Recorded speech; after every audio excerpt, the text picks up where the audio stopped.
আল্লাহ আমার রব, এই রবি আমার সব। দামে দামে তুন মনে তারি অনুভব। তোমার দুনিয়াতে আমি যেদিকে তাকাই, অথই নিয়ামতে ডুবে আছি সবাই। পাক পাখালির গানে শুনি তসবিহ কালো রব, তসবিহ কালো রব। আল্লাহ আমার রব, এই রবি আসসালামু আমার আলাইকুম। সব। আলহামদুলিল্লাহ, আসসালাতু ওয়াসসালামু আলা রাসূলিল্লাহ। প্রিয় দর্শক, আপনারা যারা দেশে আছেন প্রবাসে, সবাইকে জানাই অনেক অনেক প্রীতি ও শুভেচ্ছা। শুরু হলো এনটিভি আয়োজিত এবং লাভ হলো নিবেদিত অনুষ্ঠান আপনার জিজ্ঞাসা। আপনাদের সাথে আছি আমি জয়নুল আবেদিন আজাদ, আর আপনাদের মনে জাগা প্রশ্নের জিজ্ঞাসার জবাব দিচ্ছেন বিশিষ্ট আলেম ডক্টর মোহাম্মদ সাইফুল্লাহ। আসসালামু আলাইকুম ওয়া রাহমাতুল্লাহি ওয়া বারাকাতুহু। প্রিয় দর্শক, চলুন তাহলে জিজ্ঞাসার জগতে। শুরুতে একটি ইমেল পাঠিয়েছেন ডক্টর মনোয়ার হোসেন। লিখেছেন,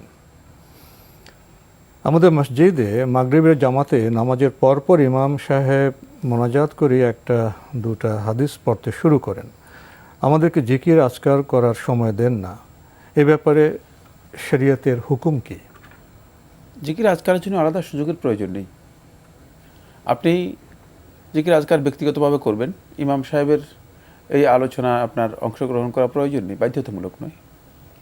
কিন্তু ইমাম সাহেবের জন্য বৈধ নয় যে তিনি ফরজ সালাতের পরে রাসূলুল্লাহ সাল্লাল্লাহু আলাইহি ওয়াসাল্লাম যে আজকারগুলো করেছেন, যে সুন্নাহগুলো রাসূলুল্লাহ সাল্লাল্লাহু আলাইহি ওয়াসাল্লাম অনুসরণ করতে বলেছেন এবং সালাফদের আমল, সাহাবায়ে কেরামদের আমল দ্বারা প্রমাণিত হয়েছে, এই ধরনের কাজ প্রত্যাখ্যান করে নিজে একটা আবিষ্কার বাইরের আমল করতে, সুন্নাহর বাইরে আমল করা, মানে তিনি অবশ্যই এতটুকু সুযোগ দেবেন।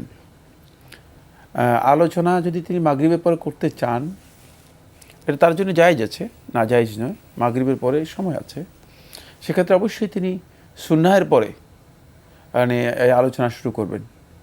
সে আলোচনাটুকু সুন্নাহ আদায় করার পর শুরু করবেন, মানে সালাফের উপর জিকির আজকার করার পর কয়েক মিনিট পরে শুরু করতে পারেন। সেই জিকির আজকারের জন্য 5 মিনিট বা 10 মিনিট সময় দিলেন, এরপরে তিনি শুরু করলেন আলোচনা, এটি করতে পারেন। তো এটা আমাদের কাছে যে প্রশ্ন করেছেন, এই প্রশ্নের কারণ কি? এর কারণ হচ্ছে আসলে আপনি বুঝতে পারেন না যে আসলে এটা পদ্ধতি হচ্ছে ইমাম সাহেবকে দৃষ্টি আকর্ষণ করা, যিনি ভুল করতে তার দৃষ্টি আকর্ষণ করা। এখানে আমাদেরকে দৃষ্টি আকর্ষণ করতেছে, কী লাভ হবে আপনার? এই প্রশ্নটাই আপনার আমাদের জন্য নয়, এই প্রশ্নটা ইমাম সাহেবকে করা দরকার যে এ সময় কি রাসূলুল্লাহ সাল্লাল্লাহু আলাইহি ওয়াসাল্লাম এই কাজ করতেন? যদি থাকে তাহলে দলিল দেন। আর যদি এই কাজ রাসূলুল্লাহ সাল্লাল্লাহু আলাইহি ওয়াসাল্লাম না করে থাকেন, তাহলে কেন আপনি এটা করছেন? আপনি কেন সুন্নাহ বাদ দিচ্ছেন এখানে?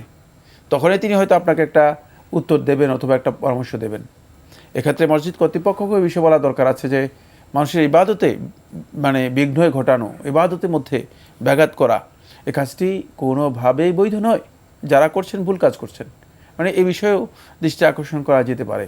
তবে কোনো সন্দেহ নেই, এই ধরনের কাজ রাসূলুল্লাহ সাল্লাল্লাহু আলাইহি ওয়াসাল্লাম সুন্নাহ দ্বারা সমর্থিত নয়, বরং সুন্নাহ এর পরিপন্থী। এই কারণে সুন্নাহ উঠে যেতে পারে। কারণ সুন্নাহের জায়গায় যদি উঠে যাচ্ছে, তো সুন্নাহের জায়গায় যদি এমন কাজ ঢুকিয়ে দেওয়া হয় যে কাজের কোনো ভিত্তি নেই, যে কাজের কোনো বৈধতা নেই, ওই সময় বৈধতা নেই, বা এটি সুন্নাহকে প্রতিবন্ধকতা সৃষ্টি করে, তাহলে এই কাজটি অবশ্যই ইসলামী শরীয়তে অনুমোদিত নয়।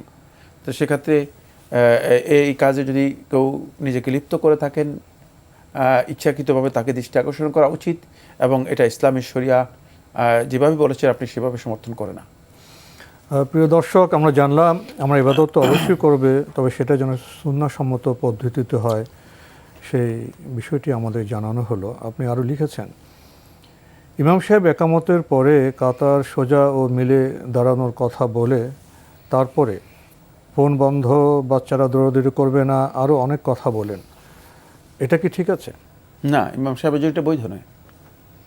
শুধুমাত্র ইমাম সাহেব একটি কথা বলবেন, সেটা হচ্ছে কাতার সোজা করুন, মিশে মিশে দাঁড়ান এবং কাঁধ এবং পায়ের সাথে মিলিয়ে দাঁড়ান।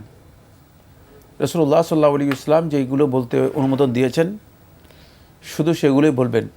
এটা তো ওয়াজের জায়গা নয়, বাড়তি শব্দ যোগ করলে তো জায়গা নয়। এটা যে কতটা শব্দ যোগ হবে, তাহলে আরো নতুন নতুন যত মানে প্রচুর যোগ হয়ে যাবে। এখন বলবেন যে মোবাইল বন্ধ করুন, তারপরে কয়দিন পরে আপনি মোবাইলের পরে যখন আরও অন্য কিছু আসবে তখন বলবে যে আপনি সেটা বন্ধ করুন। তারপরে কয়দিন পরে আবার বাচ্চারা দৌড়াদৌড়ি করবেন না। মানে এরপরে মানে আমরা অনেক জায়গায় দেখি যে বলে যে টাকনুর উপর এটাকে কী বলে কাপড় প্যান্ট মানে তুলে তুলে পড়ুন। এই সমস্ত কথাগুলো একেবারেই সুন্নাহ পরিপন্থী, বরং অবুঝ লোকদের বক্তব্য। অন্য সময় নবী সাল্লাল্লাহু আলাইহি ওয়াসাল্লাম সম্পর্কে জানেন না, না এগুলো নসিহতের জায়গায় যে কথাগুলো আছে সেগুলো নসিহতে বলা হবে। এগুলো মানে সালাতের মধ্যে নয়, এগুলো সালাতের অংশ নয়। সালাতে শুধুমাত্র রাসূলুল্লাহ সাল্লাল্লাহু আলাইহি ওয়াসাল্লাম যেটা বলতেন, যেহেতু একামতের পরে রাসূলুল্লাহ সাল্লাল্লাহু আলাইহি ওয়াসাল্লাম এই কথা ছাড়া আর কোনো কথাকেই অনুমতি দেন নেই। একামতের এই জায়গায় এত নসিহতের প্রয়োজন নেই। আমরা জানলাম নির্দিষ্ট সময়ে নির্দিষ্ট জায়গায় সুনির্দিষ্ট কথাই বলতে হবে, নিজ থেকে কিছু বাড়িয়ে বলা যাবে না, সেটা সুন্নাহসম্মত কাজ হবে না। এই ছোট্ট বিষয় থেকে আমরা বোধহয় অনেক কিছু উপলব্ধি করতে পারবো। প্রিয় দর্শক, আমাদের হাতে আরও একটি ইমেল পাঠিয়েছেন আন্দুল মুমিন কুমিল্লা থেকে। লিখেছেন, প্রবাসী দিবস পালন করা কি জায়েজ? যদি এটা নিয়মিত একটা ঈদ বা মানে আনুষ্ঠানিকতা রূপান্তরিত করা হয় তাহলে এটি জায়েজ নেই। এটি খ্রিস্টানদের কালচার, ইসলামী কালচার নয়। নবী সাল্লাল্লাহু আলাইহি ওয়াসাল্লাম নিষেধ করেছেন। কিন্তু যদি আপনি এটা মানে সুনির্দিষ্ট কোনো তারিখ বা নির্ধারণ না করেই যদি কেউ আপনি একটা আনুষ্ঠানিকতা করে প্রবাসীদেরকে কোনো বিশেষ সম্পর্কে উদ্বুদ্ধ ইনফর্ম করার জন্য মানে সেটা হয়তো অবৈধ কিছু নাও হতে পারে, কিন্তু সেটার ধরন কি আসলে প্রবাসী দিবস সম্পর্কে আমার জানা নেই। এটা এরকম যে আপনার আমরা বলি না যে পরিবেশ দিবস, পরিবেশ দিবস সেটা আরেক বিষয়। ওটা এরকমই, মানে প্রবাসী দিবস দিয়ে প্রবাসীদের ইনফর্ম করা, উন্নত করা, প্রবাসী দিবসে প্রবাসীদের সাহায্য সহযোগিতা ইনফর্ম করা, ডেভেলপ করা, হেল্প করার জন্য। আমি জানি না এই দিবস সম্পর্কে, এই দিবসের প্রকৃতি সম্পর্কে আমার জানা নেই। যদি প্রকৃতি বৈধ হয় তাহলে হয়তো বৈধ হতে পারে। আমরা জানলাম প্রিয় দর্শক বিষয়টি সম্পর্কে। আমাদের হাতে আরও একটি ইমেল পাঠিয়েছেন সৈয়দ শাহ আলম দৌলতপুর খুলনা থেকে। লিখেছেন, রজব মাসের শুরু থেকে শাবান মাসের শেষ পর্যন্ত আল্লাহুম্মা বারিক লানা ফি রাজাব ওয়া শাবান ওয়া বাল্লিগনা রমাদান, এই দোয়া পাঠ করা কি সুন্নাহ সম্মত? না, এই দোয়া পাঠ করা সুন্নাহ নয়, কিন্তু এই দোয়া পাঠ করা জায়েজ। এই দোয়া পাঠ করতে পারেন। দোয়ার জন্য শর্ত নয় যে দোয়ার টেক্সট হাদিস দ্বারা প্রমাণিত হতে হবে।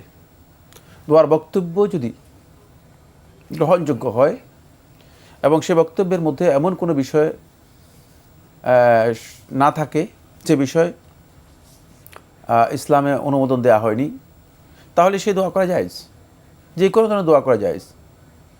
আমরা আল্লাহ রাব্বুল আলামিনের কাছে যদি এই দোয়া করি, আল্লাহ বারিক লানা ফি রজব ওয়া শাবান, যে আপনি রজব এবং শাবান মাসে আমাদেরকে বরকত দান করুন, ওয়া বাল্লিগনা রমাদান, এবং আমাদেরকে রমাদানে পৌঁছিয়ে দিন। রমাদানের ফজিলত, বরকত এবং রমাদান যে মাগফিরাতের কথা আল্লাহ সুবহানাহু ওয়া তাআলা বলেছেন সেটা পাওয়ার জন্য। তাহলে এটা না জায়েজ কিছু, এটা জায়েজ, এই দোয়া করা জায়েজ। কিন্তু যদি আপনি বলেন যে এটি রাসূলুল্লাহ সাল্লাল্লাহু আলাইহি ওয়াসাল্লামের কাছ থেকে সুন্নাহ এবং এই সময় এই দোয়া করা সুন্নাহ, হ্যাঁ, তাহলে অবশ্যই আপনাকে যেতে হবে যে রাসূলুল্লাহ সাল্লাল্লাহু আলাইহি ওয়াসাল্লামের হাদিসে এটি পাওয়া গিয়েছে কি না। তাহলে সেখানে গেলে আমরা দেখব যে না, এই মর্মে কোনো সহিহ হাদিস আল্লাহ নবী সাল্লাল্লাহু আলাইহি ওয়াসাল্লাম সাব্যস্ত হয়নি। তবে সালাফদের আমল যেহেতু সাব্যস্ত হয়েছে, কেউ যদি দোয়া করেন তিনি করতে পারেন। এই দোয়া করা জায়েজ, যেমনিভাবে অন্য সব দোয়া করাও জায়েজ। এই দোয়া করতে কোনো ধরনের বাধা নেই।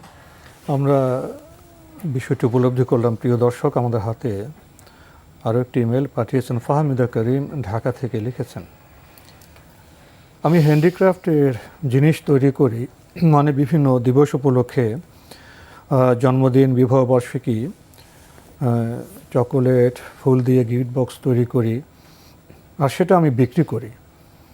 এখন যে নেয় তার সাথেও কি আমি গুনাহগারের ভাগীদার হব? মানে কেউ যদি আমার কাছ থেকে জন্মদিন, বিবাহবার্ষিকীর গিফট বক্স বানিয়ে নেয় তাহলে কি আমার গুনাহ হবে?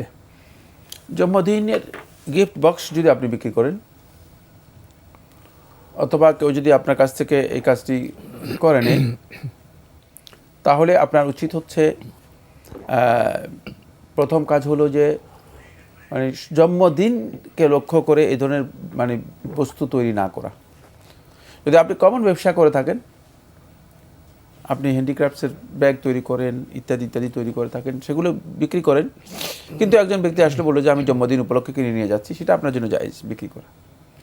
কিন্তু মানে সুনির্দিষ্টভাবে যে আপনি যদি ঘোষণা করে দেন যে এখানে জন্মদিন অনুষ্ঠান এর জন্য এই এই জিনিস পাওয়া যায়, নির্দিষ্টভাবে নির্দিষ্ট ভাষায়, বা জন্মদিনের জন্য জন্মদিন পালনের জন্য জিনিসপত্র তৈরি করা হয় ইত্যাদি ইত্যাদি, তাহলে অবশ্যই আপনি এর জন্য গুনাহগার হবেন, যেহেতু এখানে আপনার কিছুটা সহযোগিতা রয়েছে, কিছুটা মানে পাপের কাজে সহযোগিতা রয়েছে, যেটা আল্লাহ তাআলা নিষেধ করেছে, ওয়ালা তাআওয়ানু আলাল ইসমি ওয়াল উদওয়ান, তোমরা পাপের কাছে এবং সীমালঙ্ঘনের কাছে পরস্পরকে সহযোগিতা করো না।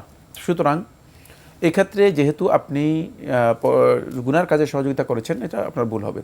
কিন্তু যদি আপনি কমনলি একটা দোকান, উনি সারা বছর হ্যান্ডিক্রাফট ব্যবসা করছেন, সব জিনিস হ্যান্ডিক্রাফটসের বিক্রি করছেন, সেক্ষেত্রে একজন ব্যক্তি এসে তিনি জন্মদিন উপলক্ষে বলল যে আমাকে এই জিনিসটা দেন, এবং সেটা যদি আপনি তার কাছে বিক্রি করেন, এটা আপনার জন্য বৈধ অবৈধ কিছুই না। আমাদের হাতে একটি চিঠি, দীর্ঘ চিঠি। একই চিঠিতে আপনি 21টি প্রশ্ন পাঠিয়েছেন। অনেক ধৈর্য আপনার। পাঠানো হয়েছে আয়েশা মার্কেট, শনি রাখরা, ঢাকা থেকে। আমরা ধীরে ধীরে দু একটি করে আপনার প্রশ্নের জবাব দেওয়ার চেষ্টা করব। প্রিয় দর্শক লিখেছেন, পরিষ্কার পরিচ্ছন্ন থাকার পরেও, অনেক ডাক্তার দেখানোর পরেও যাদের গায়ে দুর্গন্ধের সমস্যা, মানুষ পাশে থাকতে পারে না, ডিভোর্স হয়ে যেতে পারে যে কোনো সময়, তাদের জন্য কি আমল আছে? দোয়া করার পাশাপাশি উল্লেখ্য সে ইসলামের যথাসম্ভব মেনে চলার চেষ্টা করে। সম্ভবত আমল বলতে আপনি হয়তো কোনো জিকির, দোয়া ইত্যাদি বুঝাচ্ছেন, এটাও শুদ্ধ নয়। মানে রাসূলুল্লাহ সাল্লাল্লাহু আলাইহি ওয়াসাল্লাম সাহাবায়ে কেরামদেরকে কোনো অসুস্থতা, কোনো শারীরিক ডিসকমফোর্ট যদি হয়ে থাকে, কোনো সমস্যা প্রবলেম হয়ে থাকে, এর জন্য রাসূল সাল্লাল্লাহু আলাইহি ওয়াসাল্লাম এই পরামর্শ কখনো দেন নাই যে এর জন্য এই দোয়া নিয়ে যাও। দোয়া যে মানে জায়গায় জায়গায় আল্লাহ নবী সাল্লাল্লাহু আলাইহি ওয়াসাল্লাম শিক্ষা দিয়েছেন, মানে ব্যবস্থা নেওয়ার পরে আল্লাহর কাছে দোয়া করা। সেক্ষেত্রে অবশ্যই আল্লাহর কাছে আপনি নিয়মিত দোয়া করবেন, কিন্তু এর জন্য আপনাকে অবশ্যই ডাক্তারের শরণাপন্ন হতে হবে, চিকিৎসার শরণাপন্ন হতে হবে, যে কোনো প্রবলেম আছে কি না। হতে পারে যে এটা কোনো না কোনো প্রবলেমের কারণে হতে পারে, সেটা আপনি সর্বোচ্চ চেষ্টা করবেন ডাক্তারের পরামর্শ নেওয়ার জন্য, চিকিৎসা তাদাওয়াউ। আল্লাহর হাবিব সাল্লাল্লাহু আলাইহি ওয়াসাল্লাম বলছেন যে তোমরা তাদাওয়াউ, তোমরা চিকিৎসা নাও। ওয়া ইন্না লিকুল্লি মারাদিন দাওয়া, যে প্রত্যেক রোগেরই চিকিৎসা আছে। যদি এটা রোগ হয় তাহলে অবশ্যই চিকিৎসা আছে, হয়তো আমাদের জানা নেই, আরেকজনের জানা আছে, আল্লাহ রাব্বুল আলামিন জানিয়ে দিয়েছেন। সুতরাং এটার জন্য আপনি চিকিৎসার জন্য ব্যবস্থা নিন। মা আনজালাল্লাহু দাআন ইল্লা আনজালা লাহু দাওয়া, অন্য রিওয়ায়াতের মধ্যে এসেছে এভাবে, ইমাম আহমদ ইবনে হাম্বল রাহিমাহুল্লাহ তাআলা মুসনাদে উল্লেখ করেছেন যে আল্লাহ তাআলা কোনো রোগ নাজিল করেন নাই। বোঝা যাচ্ছে যে রোগগুলো কিন্তু আল্লাহর পক্ষ থেকে বান্দাদের জন্য পরীক্ষা, অথবা বান্দাদের জন্য আল্লাহর পক্ষ থেকে আযাব, মানে নওমিল আযাব। আযাব তো ওই আযাব নয়, মানে এক ধরনের সতর্কতামূলক আযাব। মূল আযাব হচ্ছে শাস্তি, যেটা সেটা একেবারেই চূড়ান্ত শাস্তি, কিন্তু এটা হচ্ছে নওমিল আযাব, এক ধরনের আযাব। তো এই যে আযাব বা অথবা পরীক্ষা, এটা আল্লাহ তাআলা অবতীর্ণ করেছেন, কিন্তু বলতেছেন মা আনজালাল্লাহু দাআন, যে আল্লাহ সুবহানাহু ওয়া তাআলা এমন কোনো রোগ অবতীর্ণ করেন নাই, ইল্লা আনজালা লাহু দাওয়া, এর জন্য আল্লাহ তাআলা ওষুধও কী করেছেন, অবতীর্ণ করে রেখেছেন, যাতে করে আমরা চিকিৎসা নিতে পারি। সুতরাং এখানে চিকিৎসার বিষয়টি খুবই ইম্পর্টেন্ট, সেটা চেষ্টা করুন, ভালো ডাক্তারের পরামর্শ নিন। সেকেন্ড যে বিষয়টি, সেটা হলো আপনি এর জন্য সুগন্ধি ব্যবহার করতে পারেন। আপনি যদি ঘরে থাকেন তাহলে সুগন্ধি ব্যবহার করতে পারেন। নারীদের জন্য ঘরে সুগন্ধি ব্যবহার করা জায়েজ রয়েছে, নারীরা ঘরে সুগন্ধি ব্যবহার করতে কোনো ধরনের বাধা নেই। 3 নম্বর যে কাজটি, সেটা হচ্ছে এর জন্য আপনি রুকিয়া শারঈয়া করতে পারেন। এটা একটি কারণে হতে পারে, সেটা হচ্ছে বদ খারাপ কোনো জিনের প্রভাবে হতে পারে, কিন্তু আমি কথা বলছি না এখান থেকে, আমি কথা বলছি না যে এই ধরনের কোনো কিছু আক্রান্ত করেছে, কারণ মানুষ আমাদের সম্পর্কে বক্তব্য না বুঝার কারণে মানে আন্দাজে মানে সেটাকে রিডিং দেন, ভুল ধারণা নেন না। আমি এটা এই ধরনের কারণে হয় সেই কথা বলছি, যে তাহলে সেক্ষেত্রে আপনি সুনির্দিষ্ট বিষয়ে রুকিয়া শারঈয়া কারো কাছ থেকে যদি নিতে পারেন, কোনো ধরনের আসার যদি মানে এই ধরনের খারাপ জিনের থাকে তাহলে সেটা থেকে বাঁচার জন্য। আর সেটা নিজেও করতে পারেন, নিজে নিয়মিত যেগুলো করা দরকার সেগুলো করতে পারেন। সূরাতুল ইখলাস, সূরাতুল ফালাক, সূরাতুন নাস নিয়মিত 3 বার করে পড়ে হাতের মধ্যে ফু দিবেন, ফু দিয়ে পুরো শরীরে মানে কী করবেন, মুছবেন। এটা একটি কাজ, এটা আপনি করতে পারেন, তাহলে আপনি একটা আমল পড়তে পারলেন। দ্বিতীয় হচ্ছে সূরাত আল বাকারায় শেষ 2 আয়াত সকাল সন্ধ্যা নিয়মিত তেলাওয়াত করবেন, আর মাঝে মধ্যে তেলাওয়াত করে পানিতে ফু দিয়ে সেটা দিয়ে আপনি গোসল করতে পারেন। যেমনিভাবে আয়াতুল কুরসি, সূরা বাকারার 255 নম্বর আয়াত, এই আয়াতটিও তেলাওয়াত করে আপনি ফু দিতে পারেন, তাহলে এটাও আপনার জন্য একটা মানে আমল হতে পারে। আরও কিছু বিষয় রয়েছে, সেগুলো অবশ্যই অন্য জায়গা থেকে আপনাকে বিস্তারিত জেনে নিতে হবে। আর নিয়মিত কিন্তু দোয়া করবেন আল্লাহ তাআলার কাছে। নিয়মিত দোয়াটাই হচ্ছে এখানে সবচেয়ে বেশি ইম্পর্টেন্ট। তো আমার মনে হয় আমরা যেই 5টি বিষয় আপনাদের পরামর্শ দিয়েছি, সেই পরামর্শ আলোকে কাজ করলে আপনি এটা করতে পারেন। তবে এখানে আমার মনে হচ্ছে যেন আপনার একটা ভুল চিন্তা রয়েছে, সেটা হচ্ছে যে এই কারণে বিয়ে ভেঙে যাবে, এই কারণে মানে তালাক হয়ে যাবে, ডিভোর্স হয়ে যাবে, ইত্যাদি ইত্যাদি। এগুলো মানে আমার মনে হচ্ছে যেন আপনার মধ্যে একটা দুশ্চিন্তা, এই দুশ্চিন্তা থেকেও আপনাকে দূরে থাকার জন্য চেষ্টা করতে হবে। প্রিয় দর্শক, আপনার ব্যক্তিগত জীবনের জন্য আপনার সমস্যাটি খুবই গুরুত্বপূর্ণ সমস্যা। সাহেব তো অনেকগুলো পরামর্শ দিয়েছেন। একটি পরামর্শ ছিল চিকিৎসার পরামর্শ। এখানে একটা প্রশ্ন আছে, লিখেছেন অনেক ডাক্তার দেখিয়েছেন, লক্ষ্য করা গেছে আমাদের সমাজে আমরা জেনে না জেনে চিকিৎসা বিজ্ঞানীকে না খুঁজে আমরা এখানে সেখানে চলে যাই। তো সঠিক বিষয়ে যদি সঠিক চিকিৎসক পাওয়া না যায়, চিকিৎসকের সংখ্যা বাড়তে পারে, যাতায়াতের সংখ্যা বাড়তে পারে, কিন্তু সুচিকিৎসা কি হবে? আপনার নির্দিষ্ট বিষয়ে আপনি একটু খোঁজখবর নেন আগে, যে এই বিষয়ে আসলে প্রকৃত ডাক্তারকে, ভালো ডাক্তারকে, দেরি হোক একটু, পরিশ্রম একটু বাড়ুক, তারপরও যথা বিষয়ে যথা চিকিৎসকের, সুচিকিৎসকের যদি শরণাপন্ন হতে পারেন, তাহলে আপনার জন্য উপকারী হতে পারে। প্রিয় দর্শক আরও লিখেছেন, সূরা আর রহমানের 62 নম্বর আয়াতে কোন আমলের প্রতিদান হিসেবে আরও 2টি উদ্যান রয়েছে? ধন্যবাদ। সূরা আর রহমানের আয়াত 2টির কথা বলেছেন, একটু সামনে গিয়ে পড়া দরকার। সেটি হচ্ছে আপনি সূরা আর রহমানের শুরু থেকে পড়লে এর আরও 4, 5টি 6টি আয়াত আগে দেখবেন যে লিমান খাফা মাকামা রাব্বিহি জান্নাতান, যারা কিয়ামতের দিন আল্লাহ রাব্বুল আলামিনের সামনে যে দাঁড়ানো, আল্লাহ রাব্বুল আলামিনের সামনে যে উপস্থিত হওয়া, জবাবদিহিতা এবং হিসাবের মুখোমুখি হওয়াকে যথাযথভাবে ভয় করবে, তাদের জন্য আল্লাহ সুবহানাহু ওয়া তাআলা 2টি জান্নাতের পরে আরও 2টি জান্নাত কী করছেন আল্লাহ রাব্বুল আলামিন বরাদ্দ রেখেছেন। এখানে তাদেরকে জান্নাত, কেমন 2টি জান্নাত দেওয়া হবে সেগুলো আলোচনা করা হয়েছে। 2টি দিবেন আল্লাহ সুবহানাহু ওয়া তাআলা তাদের প্রতিদান হিসেবে, আর 2টি দিবেন আল্লাহ রাব্বুল আলামিন তার অনুগ্রহ হিসেবে, যেহেতু তারা সত্যিকার কিয়ামতের দিন আল্লাহ রাব্বুল আলামিনের দাঁড়ানোকে সব সময় নিজের চোখের সামনে রেখেছে এবং ভয় করেছে। সুতরাং এটি হচ্ছে সবচেয়ে গুরুত্বপূর্ণ আমল। অন্য আয়াতের মধ্যে আল্লাহ তাআলা বলেছেন, ওয়া আম্মা মান খাফা মাকামা রাব্বিহি ওয়া নাহান নাফসা আনিল হাওয়া ফাইন্নাল জান্নাতা হিয়াল মাওয়া। কোরআন কারীমের একটি আয়াত আর একটি আয়াতকে তাফসীর করে, এই আয়াত আবার এই আয়াতকে স্পষ্ট করে দেওয়া হয়েছে, ওয়া আম্মা মান খাফা মাকামা রাব্বিহি, আর যে ব্যক্তি তার রবের সামনে দাঁড়ানোকে যথাযথভাবে ভয় করলো, যথাযথভাবে নিজের সামনে নিয়ে আসলো, ওয়া নাহান নাফসা আনিল হাওয়া, এবং প্রবৃত্তির অনুসরণটাকে পরিপূর্ণরূপে বিসর্জন দিল, প্রবৃত্তির অনুসরণ থেকে নিজেকে পরিপূর্ণরূপে বিরত রাখলো, ফাইন্নাল জান্নাতা হিয়াল মাওয়া, আল্লাহ সুবহানাহু ওয়া তাআলা জান্নাতই একমাত্র তার ঠিকানা নির্ধারণ করে দিবেন। সেখানে শুধুমাত্র জান্নাতের পুরস্কারের কথা বলা হয়েছে, কিন্তু জান্নাতের এই পুরস্কারটা আল্লাহ সুবহানাহু ওয়া তাআলা কীভাবে দিবেন, মানে জান্নাতটাকে কোন পর্যায়ের হবে, সেখানে এই আয়াতগুলোর মধ্যে, মানে সূরা আর রহমানের এই আয়াতগুলোর মধ্যে আল্লাহ সুবহানাহু ওয়া তাআলা এটাকে ডিটেলস বলেছেন, জান্নাতটা কেমন হবে, জান্নাতের ভিতরে কি কি থাকবে।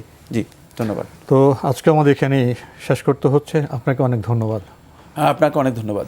প্রিয় দর্শক, আমরা দেখছিলাম এনটিভি আয়োজিত এবং লাভ হেলো নিবেদিত অনুষ্ঠান আপনার জিজ্ঞাসা। আমাদের অনুষ্ঠান আপনারা এনটিভি অনলাইনেও দেখতে পারবেন। ভিজিট করুন www.ntvbd.com। এছাড়া ইউটিউবে এবং আমাদের ভেরিফাইড ফেসবুক পেজে অনুষ্ঠান দেখতে পারবেন।